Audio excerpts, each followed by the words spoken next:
Hello and welcome to Backstage, where we're bringing you all the latest from the world of TV and film. I'm Katie Spencer, the entertainment correspondent here at Sky News, and I'm joined by entertainment reporter Claire Gregory. Hello, and look where we are. We're not in our usual studio. We're here, small, dark studio.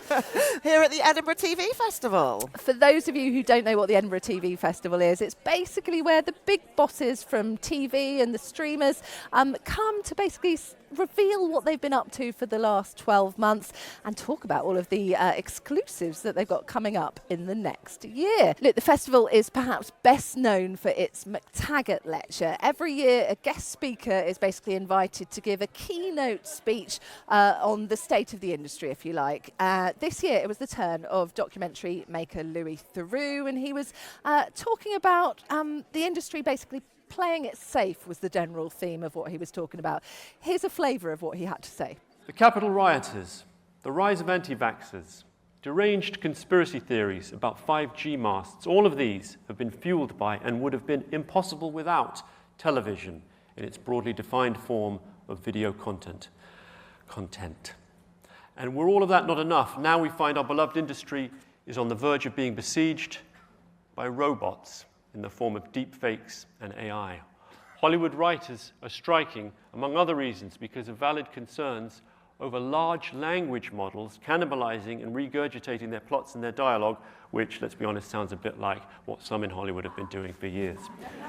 If I'm honest, I find the new world we're in troubling and exciting in roughly equal measure. It was an interesting choice of guest speakers this year, wasn't it, Claire? Did he cut through? Oh, cut through. Did he make an impact, I guess? Well, I think it was an interesting choice. Perhaps maybe a little bit starrier than usual, and perhaps someone that was maybe playing it safe, ironically, when he was talking about not playing it safe. Yeah. But perhaps didn't generate the headlines that we have seen from previous McTaggart lectures. Jack Thorne, the writer's incredible keynote that we still talk about now, where he just really gave an insight into how the discrimination that people with disabilities have faced within the industry. That made headlines. The Michaela Cole made headlines. Emily Maitlis last year, talking about the BBC and Brexit, made headlines. I feel like perhaps Louis Theroux was the wrong choice. He was very entertaining, very funny. It went down well in the room, but yeah, perhaps didn't say anything that hasn't kind of been said before, which it was a disappointing McTaggart perhaps. So perhaps surprisingly, we're not really talking about that keynote McTaggart lecture this year, but that doesn't mean there haven't been some very exciting announcements. For me, it's all been about the Colleen Rooney Wagatha Christie documentary on Disney Plus. They've been they've been eking out tiny little details about what we can expect. Again, we know that the trailer hasn't been released publicly, but we got to see a little clip, didn't we, Claire? We did. We can't play it here, unfortunately, but it really shows this documentary gets really great access to Colleen, a famously private person. You see it's also going to feature Wayne Rooney and various other... Her inner circle. Yeah, the inner circle. And really, this is her story in her words. And they started filming it before the court case even came up, so they've been working on this for a long time. Yeah, the production company behind it is Dorothy Street Pictures, and Julia Nottingham, who fronts up that company, she was actually given a very sort of brief explanation of the things that she can say about the documentary itself. And after we heard her speak, we made it our mission to track her down, to try and get her to give us a few more nuggets of what we can expect when this comes out on Disney Plus. And here's what she had to say to me about the documentary itself. It's got integrity, but it's very entertaining in a way that captures I think the emotion, the pressure, the stress, the roller coaster of it, really. And because it really, it was a roller coaster for everyone involved, for Colleen, for Rebecca, for, the media. And I think we've taken that energy and put it into the series. So frustratingly, we don't have a release date for that, other than, Claire, Autumn. But yeah, when that comes out, that's going to be the one to look out for this autumn, really, on Disney Plus. That's not the only thing that we've been talking about here, though. No, plenty of announcements. ITV have got what we think is a sort of their reaction to The Traitors. It's called Hotel Fortune.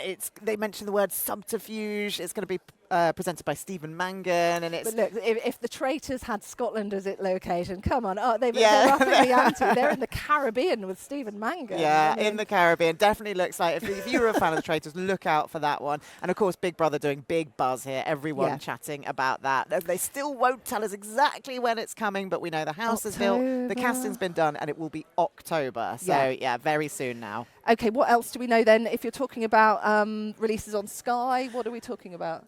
There's a big new drama, big period drama called Mary and George. It's Julianne Moore's first foray into TV, so that's a really big show for them. It looks very expensive, quite provocative, quite kind of interesting, a bit spiky, a bit sexy, one to look out for. For me, the documentary as well to look out on Sky is going to be the David Hockney access that they've got, because obviously David Hockney now doesn't do hardly any interviews anymore, and Melvyn Bragg has had a lot of time that he's been able to spend with him as an artist. I think it's over a couple of years that they've been filming that, and it's a 4-part documentary, and I just think the access is incredible, and it's going to be a real insight into him in his later years now. Yeah. Anything else? Keanu. We can't go without talking about Keanu. Keanu Reeves is going to be fronting a documentary for Disney Plus about Formula One. Yeah. I'm not too interested in Formula One, but I probably will end do up like watching it because I Keanu. do like Keanu Reeves.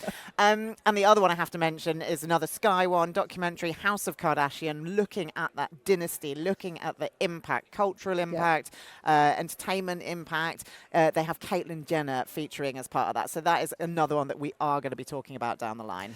But look, of course, it's not only TV that we're talking about here in Edinburgh at the moment. At the same time, you've got the comedy festival happening in this city, and you've also got the film festival happening in Edinburgh. It's an interesting one, the film festival. It's more of your indie titles. It opened with Silent Raw, which is a sort of teenage film, isn't it? They've got a brilliant documentary that's premiered here as well about Irvine Welsh. Also, though, if we're talking about interesting indie films, Chuck Chuck Baby, it's one to take a look at. Have a look now. Look at you. It's good to see you. Mia.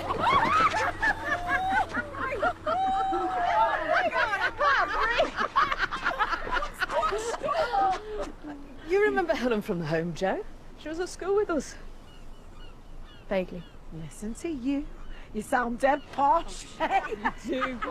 It's an interesting one. Claire, you were lucky enough as well to catch up with one of the stars from the film. Annabel Scholey, you'll recognise her from Britannia and the Salisbury Poisonings and other TV bits. She's one of those faces that you'll always see. And she plays a woman who returns into the life of another woman, a former friend, an ex-flame, really. There's a romantic connection. But these women, they're not living in a glamorous kind of world. They're working in a chicken factory. And what was really interesting and good fun is that while making the film, they had real workers from a real factory as extras. And Annabelle was telling me when I caught up with her that they brought them along for the premiere. What better thing to do at a movie premiere than have some people that really appreciate being part of that experience. For the premiere, some of the ladies who'd been SAs who actually work in the local chicken factory came up on the train as well. So we got to see them, and it was lovely. It was such a lovely atmosphere. It was great. I love that they got to come and be part of the premiere as well. Were they sort of just really enjoying being part of the movie making experience? Yes, I mean, it's a complete departure from their usual life, and they were just lapping it up. They loved it. They did a photo call with us, and in their glamorous outfits, but then also we had some the chickens and the hats and the coats. But they really loved it. Their response to it was fantastic, which I know for Janice, the director, was the most important thing. So that was really lovely. As is the case with these films that we talk about that come out at festivals, there's no release date for that at the moment, but we'll keep you posted. We'll let you know. Look, that is it from the Edinburgh TV Festival for this week. If you want to listen to a longer version of the podcast, just scan the QR code that's on your screen at the moment, or just look us up however you normally find your podcasts. And we'll be back again soon. We've liked coming out of our little studio. I think we should go and explore some more of the festival. Good idea. And we'll see you again soon. Bye. Bye.